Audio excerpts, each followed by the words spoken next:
Pekný deň, vítam vás pri natáčaní ďalšieho podcastu. Dneska sme si zavolali našu hostku, Ľudsku. Ahoj, Ľudská. Ahojte. A ideme rozoberať tému ako taký prístup lekárov ku chronickým ochoreniam. Ľudská, vedela by si nám k tomu niečo povedať? Čo ťa k tejto téme privádza?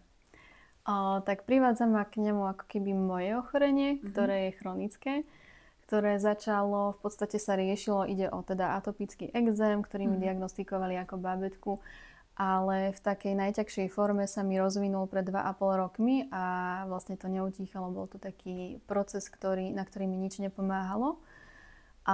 Takže vlastne ma k tomu doviedlo toto, ten môj problém chronický. A vieš nám povedať, o aký problém sa konkrétne jedná? Je to iba ekzéma, alebo sú s tým spojené aj ďalšie nejaké možno ochorenia alebo problémy, ťažkosti, trávenie napríklad? U mňa sa vyslovene jedná o ekzém.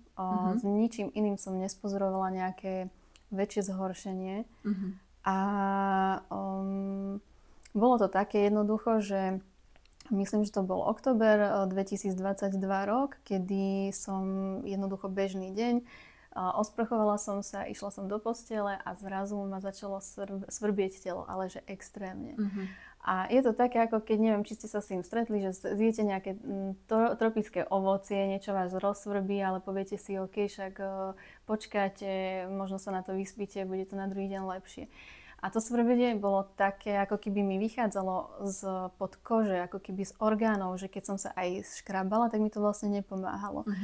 A neutíchalo, takže si pamätám, že okolo 3 ráno som sa išla prejsť, aby som sa nejakým spôsobom unavila a zaspala som, nepomohlo to.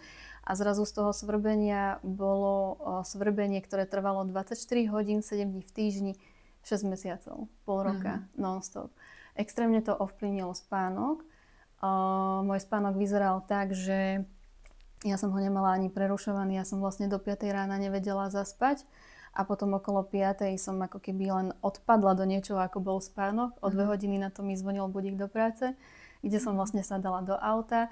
Dostávala som mikrospánky a reálne som sa už bála akoby aj o svoj život, aj o život iných, že takto to nemôže proste fungovať, ale snažila som sa nejako, vždy som verila, že to nejako zmizne, že to nejako vyrieším, že je to len nejaká chvíľková záležitosť. Takže som sa snažila asi nejakú 3/4 roka si s tým poradiť sama. Vždy som to vlastne riešila, keď sa mi objavil nejaký ekzém kortikosteroidmi, masťami. A vlastne, takže prvá vec, ktorú som logicky urobila, bola tá, že som mala nejakú masť kortikosteroidnú, u mňa to bolo bežné, lebo ma vlastne od babätka tým liečili, takže vždy sa niečo v domácnosti mojej takéto niečo našlo. Dala som si ten krém. A vlastne prvýkrát v živote po 30 rokoch sa mi stalo to, že mne ten krém absolútne nezaúčinkoval a ja som bola, si pamätám, že prekvapená, že v šoku z toho, že prečo... Bolo telo zvyknuté na to. Prečo mi to nezabralo, že akože ani o 1% sa mi to nezlepšilo. Nebola som na to zvyknutá, nikdy sa mi to predtým nestalo. Takže vtedy som dostala taký strach, že keď mi nezaúčinkoval tento kortikosteroid, že kde to až pôjde, že do akého štádia sa mi ten ekzém môže rozvinúť. Lebo vždy mi to teda pomohlo na nejakú síce len dobu, že bolo to také, že sa to vracalo, ale bola to taká vždy moja záchrana, keď sa ten ekzém zhoršoval. A potrebovala som nejako existovať. Ale vedela som, že nechcem tak existovať do konca života, že nechcem byť závislá na kortikosteroidoch, že chcela som to niekedy v budúcnosti zmeniť a nakoniec sa mi stala taká vec, že ma život vlastne donútil naozaj to zmeniť.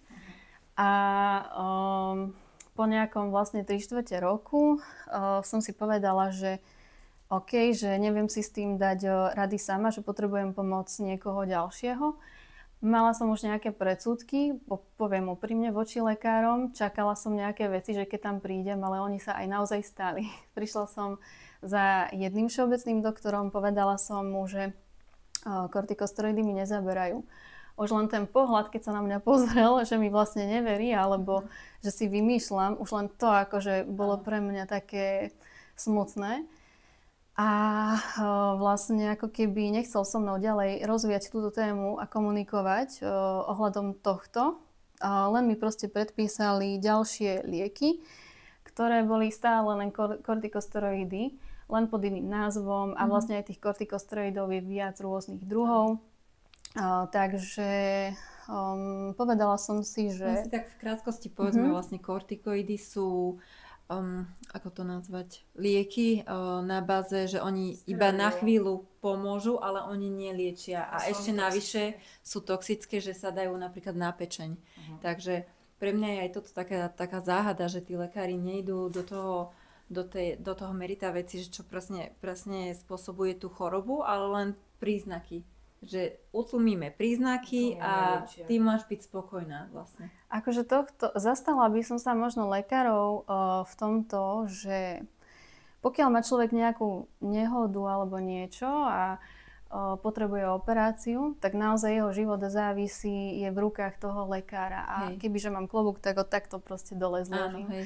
Ale pokiaľ sa jedná o chronické ochorenia, o čom ideme sa tu baviť, tak najväčšia podľa mňa ľudská hlúposť je v tom, že sa človek spolieha, že ten doktor mu vyrieši príčinu. Človek si sám môže za svoje zdravie a on jediný by mal byť schopný nájsť tú príčinu, pretože lekár je stále len človek a má rovnako veľa času ako ja, ty alebo ty, 24 hodín denne a nie je podľa mňa ani v jeho, nemá na to kapacitu, aby prišiel na príčinu ochorenia každého pacienta, za mňa ani niekoho iného človeka, jedine sám seba, hej, že každý sme si strojcom nielen šťastia vlastného, ale aj zdravia, to je môj názor. O tomto som sa vlastne bavila aj naozaj s takými významnými lekármi, ktorí mi vlastne sami dali za pravdu, že je to tak, že oni sa snažia pomôcť tým pacientom, ale pokiaľ ten pacient sám nerobí preto veľa v domácnom prostredí, tak nemôže očakávať, že mu vyrieši príčinu lekár a hlavne keď sa jedná o nejaké chronické ochorenie. Takže na toto by som veľmi vedela rozprávať aj chcem, len teraz som stratila tú niť. Vieš čo, mňa to len preto prekvapilo, lebo ja sama som mala problémy, aj mám problém s ekzémom na rukách, len našťastie. A tiež vždycky, keď je najhoršie, siaham po týchto kortikoidných mastiach, ktoré mi vždycky zabrali, ale naposledy to už bolo tiež také trošku na hrane, že som čakala už týždeň, že kedy to zaberie vlastne, lebo išlo to veľmi pomaly. A aj v lekárni, aj proste u lekára som povedala, že nechcem maste a že čo mám robiť preto, aby som našla príčinu alebo ako ju mám vyriešiť, aby som nemala ten ekzém, že vlastne nie všetci sú tak naštudovaní alebo tak si to študujú sami, že čo je tou príčinou kým a čo majú nedonúti. kým ťa to samo nedonúti. Takže veľa lekárov mi ani potom ale všeobecne nevedelo povedať, že čo oni vedeli len predpísať tú masť. Oni už viac akože nevedia. My sme tam potom preto išli do biologickej liečby. To bolo tiež len také, možno pomôže, možno nepomôže. Ale každopádne aj biologická liečba, aj kortikosteroidy fungujú na báze toho, aj iné lieky ako krvný tlak alebo čokoľvek, čo ľudia riešia. Je iba na zakrytie príznakov. Lekár nemá ani toľko času sa vás pýtať, že čo ste jedli, čo robíte, všetko jednoducho pátrať po tej príčine. On sa vás opýta, že čo vás trápi, vy poviete tie príznaky a on vlastne navrhne tú liečbu vo forme liekov na elimináciu tých príznakov, aby váš život bol ako tak kvalitný, aby ste dokázali existovať. Ale potom vlastne ide o to, že vy ste pravdepodobne na tých liekoch závislí, že ako náhle s nimi prestanete, tie príznaky sa vrátia. Utlmujete tie príznaky, niečo, čo vás momentálne trápi, má svoju cenu. Že z dlhodobého hľadiska je tam veľká pravdepodobnosť, že vás môže trápiť niečo iné. Lebo vy neriešite vec komplexne, ale umelo vlastne eliminujete tie príznaky a telo je extrémne inteligentné. Ono sa vám tými príznakmi len snaží ukázať, že niečo nie je v poriadku a niečo máte robiť. Ale vy keď to len zaplátate, že nechcete vlastne vidieť tie príznaky, to neznamená, že tá príčina zmizla, ono sa to tam stále deje, ale vy ste práve že slepí a to je podľa mňa ešte horšie. Čiže ja som vďačná, že moja koža mi ukazuje to, čo mi ukazuje, hej, ale zase verím aj tomu, že všetko sa dá riešiť. Ale ako si postupovala? Teda kortikoidy ti nezaberali, lekári ti neporadili v tomto smere.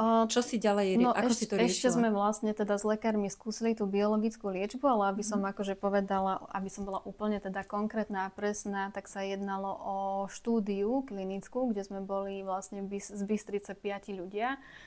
A bola tam možnosť, že nemám tú účinnú látku, hej, že mohla som byť aj v placebo skupine, ale ide o to, že ja som mala skôr nežiaduce účinky, že mne prišlo, že ani takto placebo asi nemám, hej, lebo mne sa dialo to, že jednak tá injekcia bola naozaj že bolestivá a to mám vysoko položený prach bolesti. Predtým vás teda musíte prejsť nejakou liečbou, ktorá keď vám nezaberie, ste vhodný kandidát na biologickú liečbu. To znamená, že keď vám nič bežné nezaberá z liekov, tak vtedy môžete ísť do biologickej liečby. Toto sme vlastne prešli a chodila som jednoducho na injekcie, ale predtým ma museli naozaj pretestovať úplne. Povedali, že v živote nebudem tak pretestovaná ako vtedy.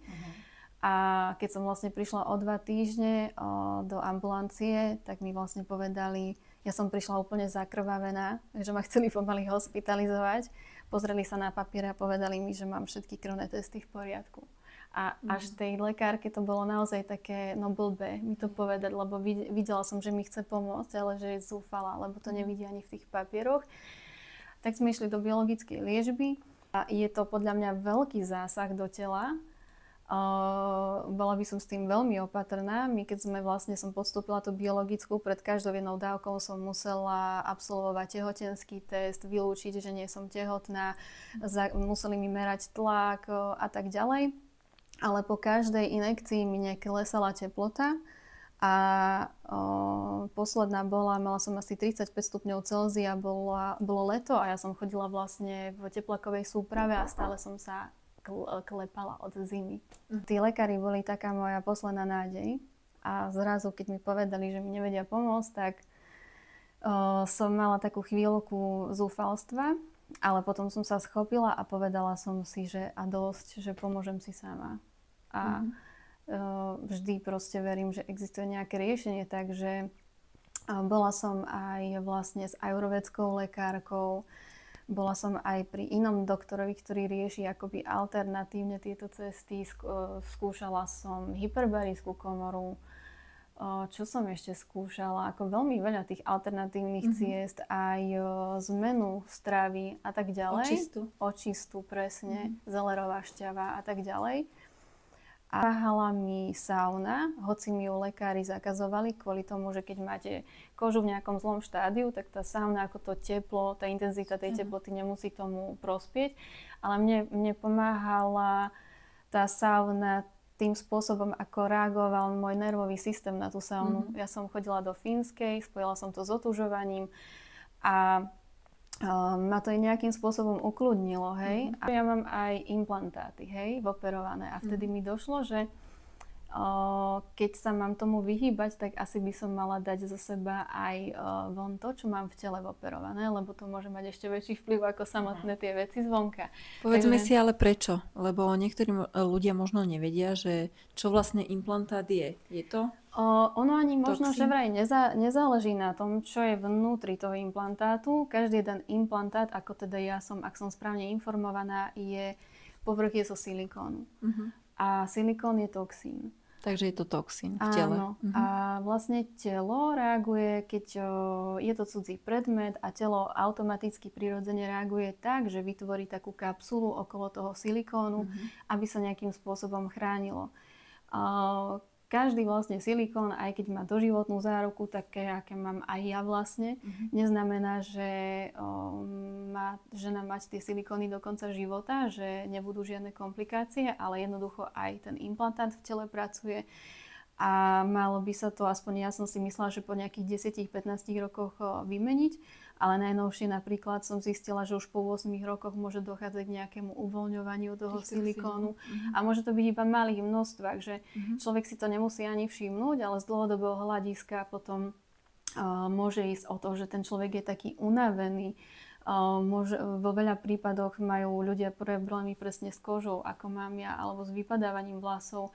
A niektorí ľudia akože nemusia badať žiadne zdravotné ťažkosti, však to im len prajem, ale to neznamená, že ten silikón v tele nemajú a že sa im nemusí uvoľňovať. Ale neuvoľňuje. Našťastie je dobre to, keď to telo práve reaguje, ako ty hovoríš, lebo vlastne tomu človeku dá najavo, že niečo je v neporiadku a že niečo má riešiť. a pátrať potom. Kdežto tí ľudia, ktorí síce im sa uvoľňuje tak či tak ten toxín, ak majú implantáty, ale nevedia o tom. Presne ako si mi hovorila. Lebo môže ich telo to znášať lepšie, hej, lebo podľa mňa je to o viacerých veciach, nie len o tom silikóne, ale aj keď to ich telo znáša lepšie, prečo ho máme zaťažovať a cítiť sa horšie, keď nám môže byť lepšie? Ako mne samej sa páčili silikóny, alebo teda mať prsia, ale čím som staršia, mením aj svoj názor na tieto veci. Som nevyskúšala to vybratie silikónov, dneska vlastne som mala presne konzultáciu ohľadom toho, kde mi samotný ten chirurg povedal, že je to pravdepodobné, že to môže byť z toho. Čo sa týka, kde to mám, začalo mi to vlastne na chrbte, potom sa to presunulo na ruky a vlastne za toho 2,5 roka, dajme tomu od krku, úplne všetko, okrem tváre. Čiže ľudia, keď ma vidia oblečenú, oni veľakrát na mne nevidia, že mám nejaký problém, ale reálne vlastne komplet celé telo, okrem hlavy a vlasovej pokožky. Lebo ja vlastne robím s 100% prírodnou kozmetikou vlasovou, takže tam som nemala naozaj reálne problém v tomto.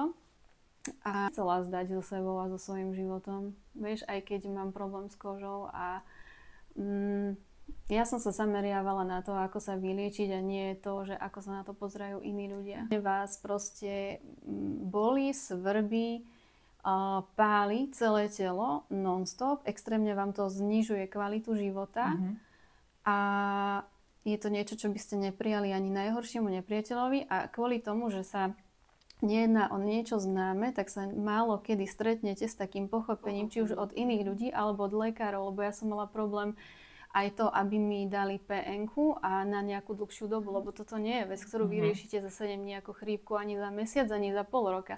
Tu potrebujete naozaj dlhodobo sa tomu venovať a byť v kľude, ale tým, že to nie je také ešte známe, ani to nemá podľa mňa to ochorenie nejaké konkrétne pomenovanie, aké by malo mať. V podstate je to aj jedno, ako sa to volá, podstatné je, ako sa to má vyriešiť, ale tuto boli vlastne tiež problémy s tým, hej, že v práci to nechápali, prečo potrebujem toľko času na zotavenie. Takže takto. Keď som chodila na fototerapie do nemocnice, tak mi vlastne sa povedali, že to môže byť aj psychického pôvodu, ale to je celé, oni s tým viac tam neurobia. Vlastne taká obranná reakcia tela, aby človek možno nezomrel, alebo sa mu nestalo niečo horšie, tak sa snaží vylúčovať napríklad to, čo tam nemá byť nejakým spôsobom. A jedným z tých vylúčovacích orgánov je koža, hej. 3 mesiace predtým, ako sa mi to začalo, tak som bola na preventívnej prehliadke a očkovali ma vlastne proti tetanu, záškrtu a čiernemu kašlu. Vlastne to bolo akože 3 v jednom. Tým, že som robila medicínskeho reprezentanta a mám veľa známostí aj v lekárniach a s doktormi, tak som si prezistila vlastne aj zloženie tej vakcíny. Ťažké kovy. A nachádzal sa tam hliník určite. To je tiež ďalšia vec. To je nosič. No. Čiže to bola určite záťaž pre telo. A vlastne keď sme sa bavili o tom strese, proste keď je človek v strese, tak vlastne tvoje nadobličky produkujú kortizol a adrenalín, hej, a to je proste tiež ďalšia záťaž v tele. A hovorím, ja sa snažím pracovať aj na tej psychologickej alebo duchovnej úrovni, ale na to, koľko sa snažím a ako sa reálne v tom tele, alebo cítim si, myslím si, že tá koža by už bola dávno vyliečená. Doktorka mi povedala, že ježiš, vy už máte proste po 15 rokoch od očkovania na ten tetanus a tak ďalej. A povedala, že by som sa mala očkovať. A ja som nepovedala nie, ja som povedala, môžem si to premyslieť. A ona po mne spustila milión informácií, že čo si to dovoľujem a ja na ňu pozerám. Povedala mi všetko, čo mi hrozí, keď sa nedám očkovať. A ja som vlastne... To je také zastrašovanie, sa mi zdá. Ja som premýšľala kvôli tomu, či si to môžem premyslieť, lebo ja som bola už človek s autoimunitným problémom, hej, tým, že ma od malička riešili s exémom. A vedela som, už aj vďaka covidu, keď sa o tom viac hovorilo, že nemal by sa očkovať každý jeden človek ako pomaly ovca za ovcov a mali by sa robiť možno predtým nejaké testy. A treba naozaj akože tých ľudí s autoimunitnými problémami trošku inak brať, inak vnímať. A kvôli tomu teda. No a po 3 mesiacoch sa vlastne stalo toto. Takže... Lekári si to nezoberú na zodpovednosť, že on ťa presvedčil, ten to lekár. nemám ani ako dokázať. Takže keby si mala nejaké nežiaduce účinky, tak čo potom? Zoberie si to ona na starosť, že ťa presvedčila? Môžete to nahlásiť, už aj to som vlastne pozerala, ale nemáte to ako dokázať. Zdravie že to je bolo nenávratné tým pádom. Vždy niekto si robí ako chce, nikoho nepresviečam. Ja len vychádzam zo svojej vlastnej skúsenosti a podľa toho sa vlastne rozhodujem predovšetkým sama za seba. Hej? A takisto mám v rodine ľudí, ktorí by sa tiež nedali očkovať a takisto mám v rodine ľudí, ktorí sa očkovali a nesnažím sa ich presviečať. Hej? Aj keď ma majú príklad pred očami, je to ich rozhodnutie a podľa mňa nie je ani v mojej kompetencii, aby som niekomu hovorila, že áno alebo nie. Ja si myslím, že mali by si to pozrieť, mali by si to naštudovať, mali by si byť vedomé toho rizika. Nie ako napríklad mne, keď doktorka povedala iba tie veci, ktoré by sa mi stali, keby že neabsolvujem očkovanie. Ona mi zase nepovedala ani jednu jedinú vec, ktorá by sa mi mohla stať, keby že to očkovanie absolvujem z tých nežiaducich účinkov. Takže ja si myslím, že tí ľudia by mali byť oboznámení o jednej aj druhej strane, o tých benefitoch, aj o tých rizikách a tak sa rozhodnú. Presne. Vždy vlastne tá koža ma vždy odkazovala na pečeň a ťažké kovy. Ale ja som tomu neverila, že môžem mať problém s pečeňou. Ešte k tomu, keď som 6 rokov robila s liekmi na pečeň a som sa vzdelávala s lekármi o tom a tak ďalej, tak som si povedala, že neexistuje, že ja mám problém s pečeňou. A vlastne potom, ako náhle z viacerých zdrojov ku mne stále prichádzali tie informácie, že exém sa rovná pečeň a ťažké kovy, tak som si povedala, OK, pozriem sa na to. A tam vlastne som zistila, že aj tá ketogénna strava môže zaťažovať tú pečeň a tým pádom pečeň je náš taký detoxikačný orgán. Všetko, s čím ideme, sme v kontakte v prostredí, vždy sme v kontakte aj s nejakými toxínmi, baktériami, plesňami, vírusmi, plasty a tak ďalej. Tak za to vďačíme pečeni, že to dokáže spracovať a že nám to nespôsobí nejaké horšie problémy a že dokážeme žiť dobrý život. A môžete mať vlastne stravu, ktorá vám môže oslabovať pečeň a ona potom nestíha vlastne robiť tie životne dôležité funkcie, ale ešte aj musí očisťovať navyše veci. Možno keď budem mať tie silikóny preč, možno už budem múdrejšia, alebo budem na rovnakom vlastne bode, kde som teraz, neviem, uvidím.